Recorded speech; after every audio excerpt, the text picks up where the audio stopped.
Welcome back, everyone, to another reaction video. Well, I am pre-recording a number of videos for a week that I'm going to be gone because I'm going to be on the Western Front with a couple of YouTuber friends of mine who we are all going to be making some content, and I will definitely be recommending those to you, and I will probably be doing a live stream at some point from France. So going to be heading to Belgium and France, going to be talking about World War I, filming some content for the Stories of the Great War channel, so be watching for that. But this has got my mind on the trenches of World War I, and what better way to look at the trenches of World War I than through the lens of food? I know you guys love Tasting History with Max Miller. I do too. I love his unique take, and I am planning when I get back sometime this fall, I'm going to do some stuff for VTH Extra where I'm going to try making some of this stuff. It's going to be fun. It's going to be exciting. So in the meantime, we're going to take a look at his video on food in the trenches of World War I. It's a cool lens through which to view history, talking about the food that is associated with these historic events. I'll put the link in the description. You can check it out without my commentary. Let's dive into this one.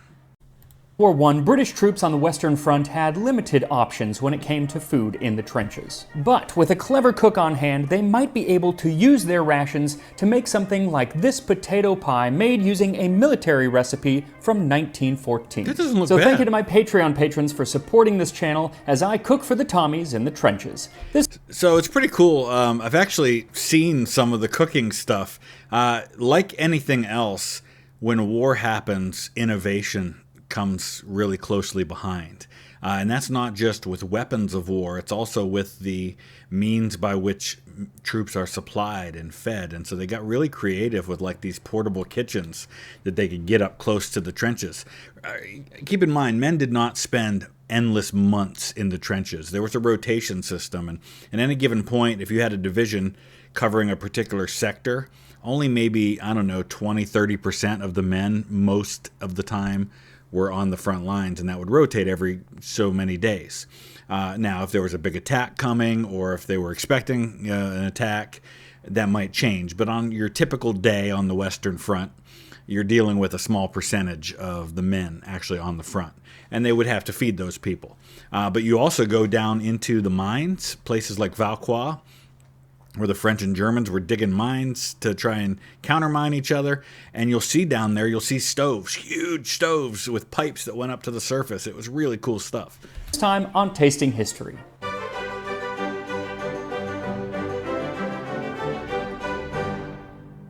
Food on the Western Front during World War I was pretty monotonous. It was pretty much a combination of bully beef and biscuits, that is, canned corned beef and hardtack. But while some complained of the monotony, many soldiers were coming from a place where they were lucky to have meat 1 or 2 times a week. So yeah, that's a fair point. Especially if we're talking about the British Army, for example, you still have kind of a class divide many times between officers and enlisted men. Many of the officers come from kind of the gentry, the aristocracy. And many of the enlisted men are then coming from the working class and poorer families. So there is a big difference between what they were used to. Daily ration of meat, canned or not, was actually a step up. Like when the men of Stockport's territorial soldiers joined up with the Cheshire Regiment, they thought they were eating high on the hog. You should have seen the scramble. I thought Mackinac was great, but the good old potato pie wants some beating. Just fancy potato pie being served to the Cheshires. And it turns out there is a proper military recipe for that potato pie. It comes from the field cooking section of the 1914 edition of the Manual of Military Cooking, prepared at the Army School of Cookery. This is the kind of stuff you don't think about. You think about like manuals for infantry tactics and for training and for shooting and using weapons. You don't think about, well, they had to train the cooks and they had to train the medics and they had to train the miners. Many of the miners brought that skill with them, but you know, these were all every bit as essential a bit of warfare as the men on the front line shooting the guns. Potato pie. 16.5 pounds meat, 20 pounds potatoes, 1 pound onions, 3 ounces salt, 1/2 ounce of pepper. Cut up and stew the onions with jelly from the meat added. Boil or steam the potatoes. When cooked, mash them. Line the sides of the dish with 1/3 of the mashed potatoes. Place the meat and cooked onions in the center, season with pepper and salt. Sounds good. Cover over the remainder of the mashed potatoes and bake till the potato cover is brown. As the mashed potatoes absorb the moisture of the meat and render it dry, about 2 pints of gravy prepared from the liquor in which the onions were cooked should be poured into the pie before serving. Now that is a mighty big pie, enough for 22 men serving in the army. So I'm going to cut this down to just 8 servings, which still should be quite a lot of pie. So for this World War I potato pie, what you'll need is 2 pounds or 925 grams of tinned corned beef. Now you may be tempted to use fresh meat for this, but the recipe is specific that it wants preserved meat. And that's the kind of stuff you have to be very specific about certain things, because there's only certain kinds of foods you're going to be able to ship to the front and be able to use for feeding large numbers of troops. The recipe has you use the jelly or the gelatin that is inside of the can and attached to the meat. So you really got to get that real tinned bully beef. Then 2.5 pounds or 1.1 kilograms of potatoes, 2 ounces or 55 grams of diced onions, 1.5 teaspoons of salt, 1 teaspoon of pepper, and to make the gravy you'll need 2 tablespoons of butter and 1 tablespoon of cornstarch. So the first thing you want to do is make the mashed potatoes, and it's really up to you if you want. By the way, why is his hair and his facial hair and everything so perfect? Why can't I look like that? Leave the skins on or peel them. I'm going to leave the skins on because I like them and frankly it's easier. Either way, chop them into small cubes and put them in a pot and cover with water. Then bring it to a simmer and boil for about 20 minutes or until they're very soft, at which point you can drain them and mash them up. This is really the simplest, most basic mashed potato that ever was. No butter, no cream, zip. Then we can simmer the onions, and really you can do this while you're boiling the potatoes. All you do is gather up all of that gelatin that is attached to the meat and inside of the can, and add that with the onions in a small saucepan, and then pour in about 1.5 cups of water. Set that over a low heat and bring it to a simmer, and cook the onions until they're translucent. About 12 to 15 minutes should do. Then remove them from the stove and strain out the cooking liquid, but don't get rid of that because we need that to make our gravy. And now we can move on to the corned beef. This you should mash up like you would ground beef and then season it with the salt and pepper. Honestly, there is a lot of salt in corned beef, so I don't really think it needs more salt added. But the recipe says to do so, so that's what I'm doing. Then we add the onions in and mix it all up until they're well incorporated. Now, up to this point, everything that we've done could be done in pretty much any field. There's one of those field kitchens I was talking about earlier. You see how everything's on wheels. It had to be able to be transported, bring it to the front, feed the men, bring it back safely to the rear. Because remember, the main killer of men in World War I is artillery. Something like 70% of the battle deaths were artillery. So, I mean, and this was on a given day. It wasn't just when there was a major battle going on. A lot of guys died just from random artillery on a random day. So these guys, even though they were cooks, they were very much in the line of fire because you didn't have to be on the front lines to get killed by one of these things. Kitchen. These were horse-drawn stoves that were typically wood-fired, though coal and oil-fired also existed, like the Loon Valley kitchen that included not only a stovetop for frying and 2 20-gallon boilers for preparing stews, but it also had 2 large ovens fitted with baking dishes. These kitchens were meant to cook enough food for 250 soldiers every single day. So let's just assume we would have access to one of those so we can go ahead and make this pie. So assemble your potato pie by taking 1/3 of the mashed potatoes and pressing them around the edges of an 8 by 8 inch baking pan. At first I thought I would put them on the bottom too, but the recipe is pretty clear that it just wants them around the edges. Then add in your corned beef and onion filling into the center and tamp it down to fill up all the corners. Then put the remaining mashed potatoes on top, spreading them over the meat just like a very basic shepherd's pie. Then pop that into the oven at 400 degrees Fahrenheit or 205 Celsius and bake until the top of the potatoes start to brown, about 35 to 40 minutes, during which time we can make our gravy. Now, there are a few recipes from the period in Army manuals on how to make gravy. This is one of the more basic versions because we're using that water that we boiled the onions in.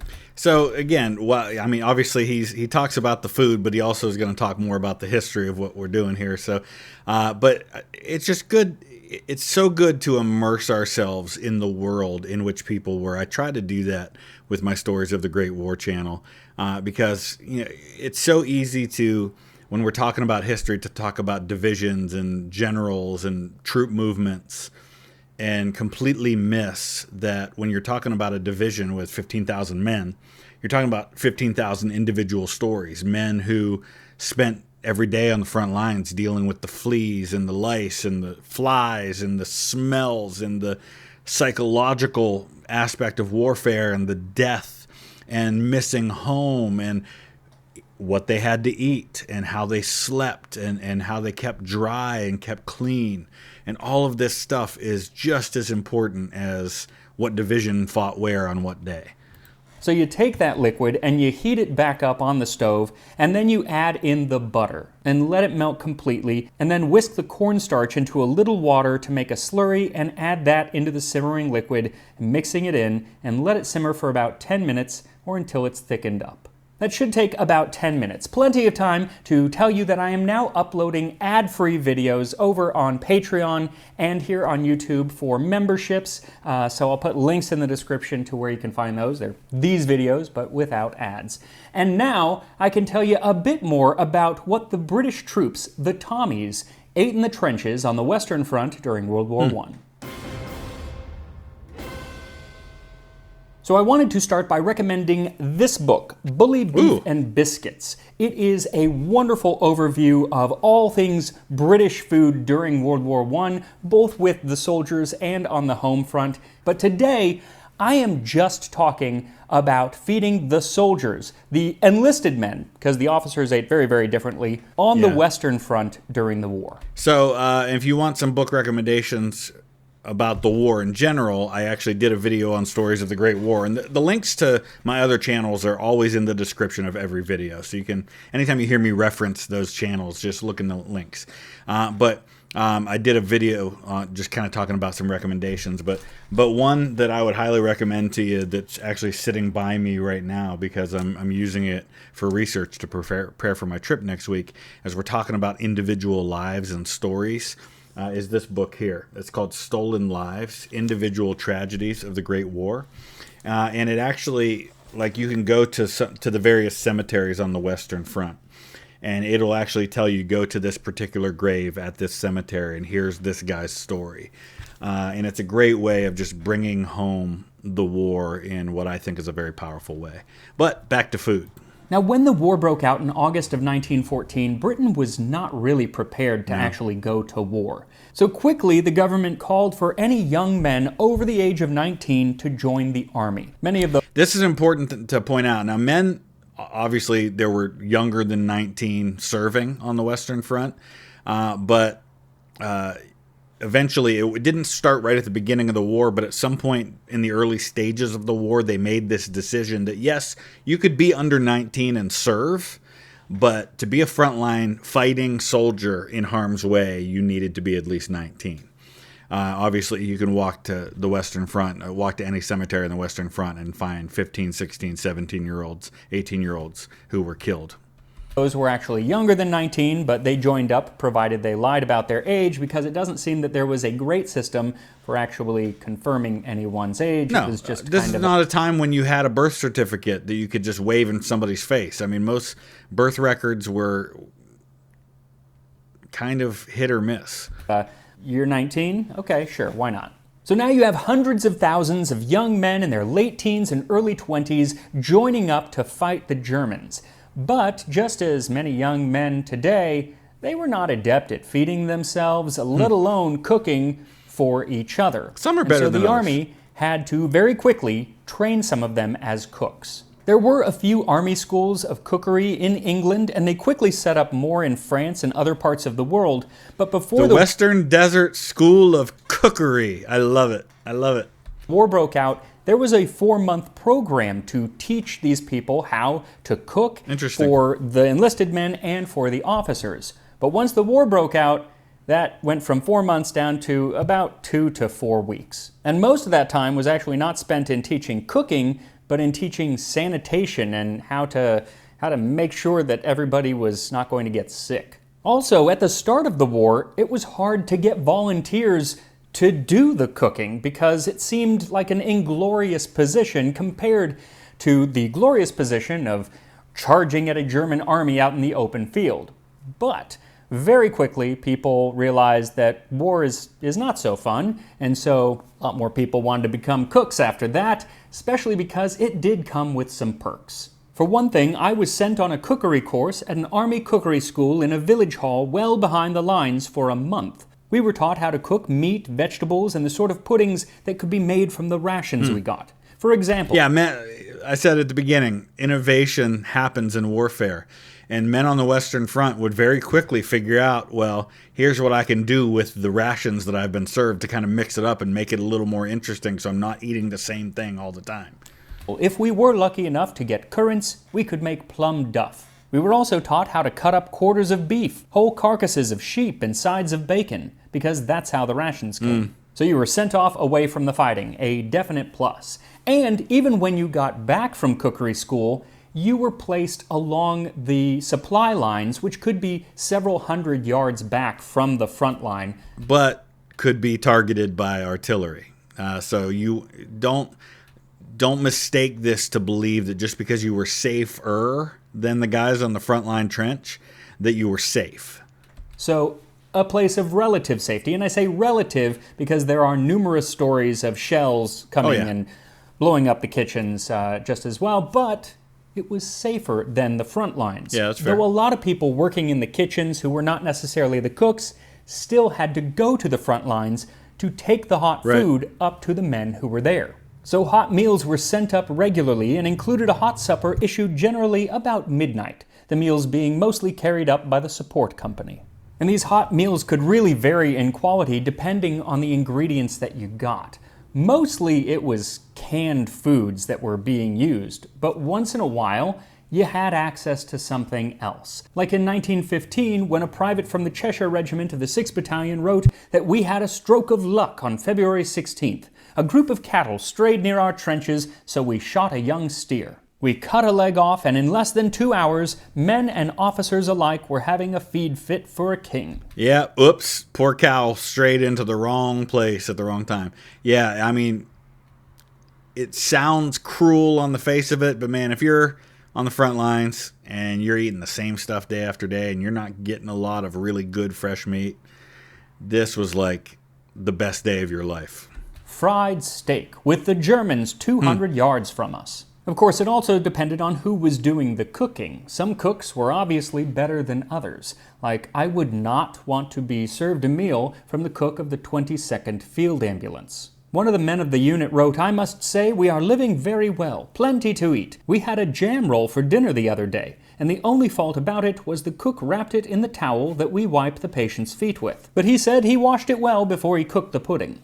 Of course, we could not answer for the truth of that, but anyway, it went down all right. Yeah, again, you're sitting there thinking, no way would I eat that. Well, it's easy to say that from the comfort of my home. It's a whole different ballgame to say that when you're on the front lines and you're hungry.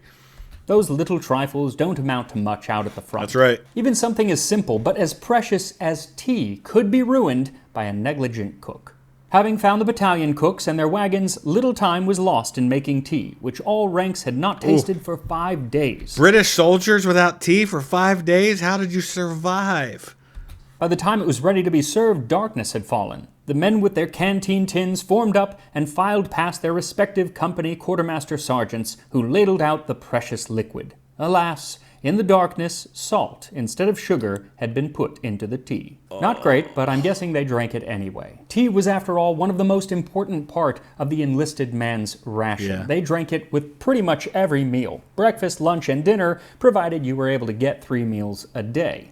But regardless of how many meals you got, you were given a set number of calories each day, in theory. And that was about 4,200 calories, though this did drop a bit as the war went on and food... And I guarantee you that especially later in the war, the Germans weren't getting that. Food is a big reason why Germany lost this war. The blockade by the British Navy seriously hurt the home front and the men on the front lines. Became scarce. The calories mostly came from a daily ration of biscuits and bully beef, plus some bacon, vegetables, which were almost always dried, then some tea, sugar, cheese, a very small amount of rum, butter, and jam. And the jam was Tickler's plum and apple, and it was actually very important, not just because it satiated one's sweet tooth, but... So these are illustrations written by, or drawn by Bruce Bairnsfather. I can see his signature down there at the bottom, and I actually told his story. I know I'm kind of like advertising my other channel a lot, but if you want to learn more about these things, that's a great place to do it. Bruce Bairnsfather was at one of the locations that we know there was a Christmas truce in 1914, the first winter of the war. And I went to the site where he was describing what he saw and heard. Because the canisters could actually be used to make makeshift hand grenades. They were called jam jar bombs or jam tin bombs and were a specialty of the Anzacs, or Australian and New Zealand Army Corps. They were made by filling the can with shrapnel embedded in resin and then fitted with some explosive, a detonator, and a fuse, and then sealed. And it wasn't just jam pots, they also used condensed milk cans and bully beef tins, which had once held the Fray Bentos corned beef. This corned beef required no cooking and was an ideal food for those men who were in areas of the trenches where the hot meals from the kitchens just couldn't make it. It was actually rather common for men to have to cook their own rations because they were in areas that were either too dangerous or just too difficult to get the food from the kitchens to them. And so for those men, there were a few options. One was to just eat your rations cold, and that would be fine for the bully beef, not delicious, but you could eat it cold. It didn't need to be cooked, as well as the jam and the cheese, and of course, the biscuits or hardtack. There were a few companies that made these biscuits, but most famous was Huntley and Palmer's, who produced the Army Biscuit No. 4, which was a 4x4-inch square of flour, salt, and water, sometimes a little sugar, but often not, that was dried into a biscuit so hard that they needed to be broken up with a rock before eating. And even then, they couldn't be eaten dry. Yeah, you need to soak it with something, soften it up a little bit. The Army biscuits suit me. Of course, they are too hard for my poor teeth, but hot tea and patience helps one past all. These biscuits, which were the staple of military food for the last 2,000 years in one form or another, were so hard that it was said that the goat mascot of the 5th Canadian Battalion couldn't even eat them. I've chewed on decks of cards, I've dined off nails. If this was a sardine tin, I might risk it. But this is where my goatish courage fails. I simply can't digest this HT biscuit. That is amazing. Our mascot's lament. One of my favorite things about the Great War is the incredible writing, the poetry that came out of it, and I love that one.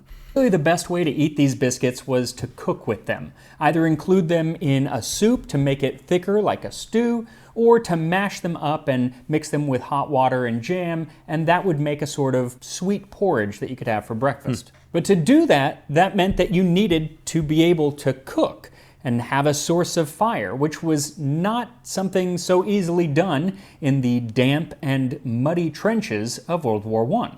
One option men had was to create what was known as a mess tin kitchen or mess tin stove. And this is where a group could put food in their mess tins, then stack them in a way that created a small cave of sorts. The stack would be set on a piece of metal. Innovation, man. You figure out real quick how to do stuff when you need to. Or something else that wouldn't burn, and then a little fire could be put into that cave and it would heat the food around it. Unfortunately, it was hard to find heat sources that really lasted, so often the food was still just lukewarm at best. One way that they would create heat sometimes was to tear a bit of the burlap off of the sandbags, dip it into either lamp oil or candle wax, and then light that on fire. So it would stay on fire for a little while, but not great that you're taking apart the sandbags that are protecting you from German gunfire. So instead, the Army started supplying the men with Tommy cookers, or campite. And these were essentially mini camping stoves that came with solidified fuel, something that could be lit and burned for a good 15 or 20 minutes. They were water resistant. Think like when you go to a banquet or something and they have the food and they have those kind of gel-fueled heat sources underneath keeping them warm.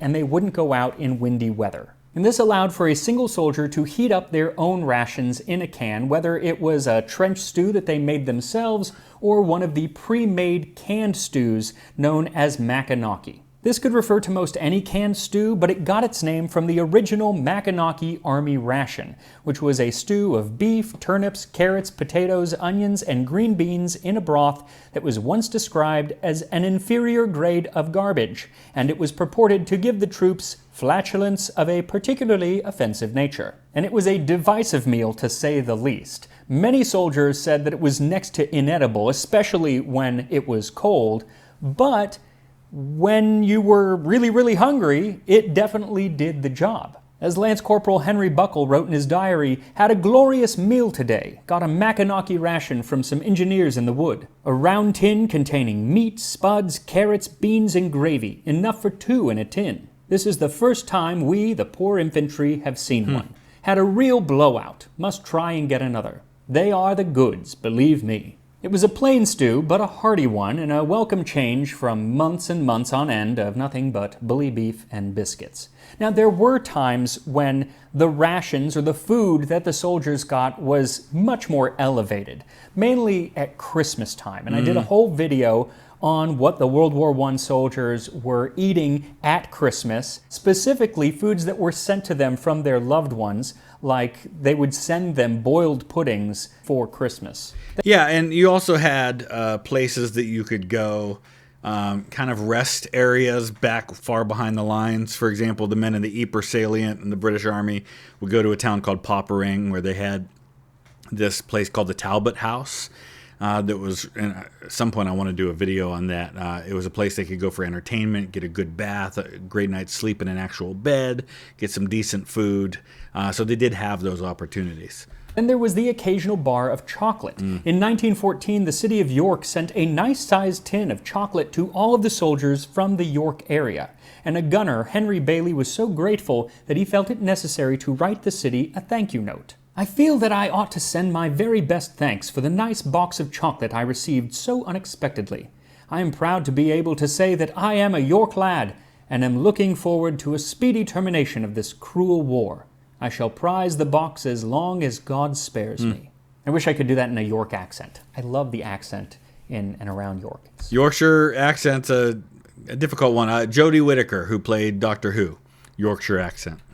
It's absolutely wonderful. Anyway, Christmas puddings and chocolate, while wonderful, were definitely not the daily fare. Typically, if you wanted to get something other than your usual ration, you had to depend on a scrounger. And this was the name of a person in your unit who was good at scrounging around and getting extra things, whether that was a... You would be a popular guy if you were able to scrounge some particularly good stuff.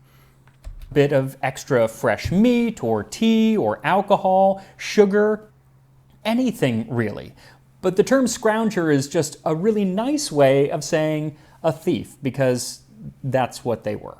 Now, there was one more ration that all of the soldiers carried with them, but was pretty much never opened, and that was the iron ration. And that was meant to only be eaten in case of an emergency. This typically included about 12 ounces of biscuits, a pound of corned beef, 2 ounces of sugar, and 5/8 of an ounce of tea, or enough for a few cups. And as it was meant to be used for emergencies only, there were periodic checks to make sure that each man had his, and printed on the box were the words, "Not to be opened unless instructed by an officer." Fortunately for me, there is no officer around to order me to open up my iron ration and eat that, so instead I get to eat something slightly fancier, and that would be my preserved meat potato pie.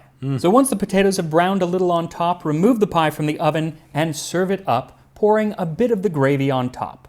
And here we are, potato pie from the trenches of the Great War. I think it looks good. I have to say, it doesn't smell that horrible, kind of like just corned beef, really. But let's see how it tastes. Here we go.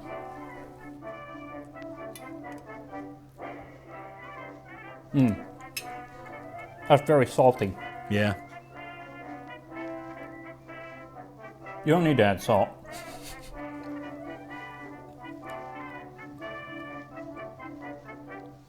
I wish it had more onions.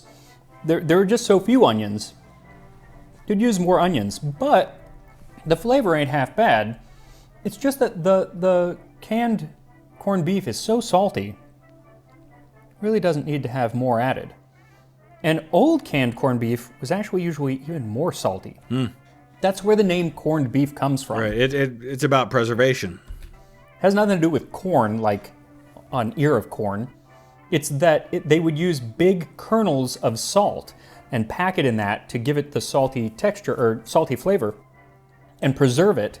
And those corns of salt became corned beef. That is actually where we get the word corn, because a kernel of corn, kernel of wheat, all of those, it's all corn. Anyway, something that many, many troops had access to was this, not this modern bottle, but it hasn't really changed much, and that is HP sauce. It was very common during World War I with the British Army. They would put it on absolutely everything. So I'm going to try a little bit of that. Just put a dab on there. A lot of times earlier, one of the reasons why this stuff came about, these sauces, was to cover up the nasty taste of old meat. Here we go. Yeah, it makes it much, much better. That's actually delicious now. I love HP sauce. I don't know how to explain it. Never had it. It's a brown sauce. It's not ketchup, but it's kind of sweet like ketchup. But So is it similar to like A1 or something, maybe? it's also, there's like a zing to it because it has malt vinegar in it. It's just delicious. It's still really, really popular in Britain. And I wish it was more popular here because it's absolutely good.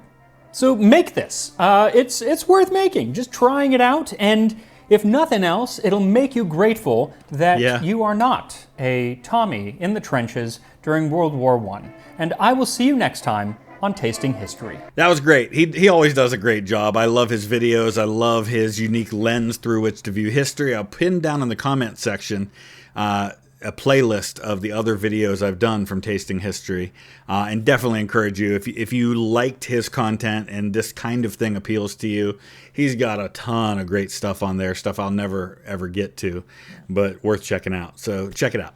And if you want to learn more about the Western Front and the individual stories I've been talking about, check out my channel, Stories of the Great War. Thanks for watching.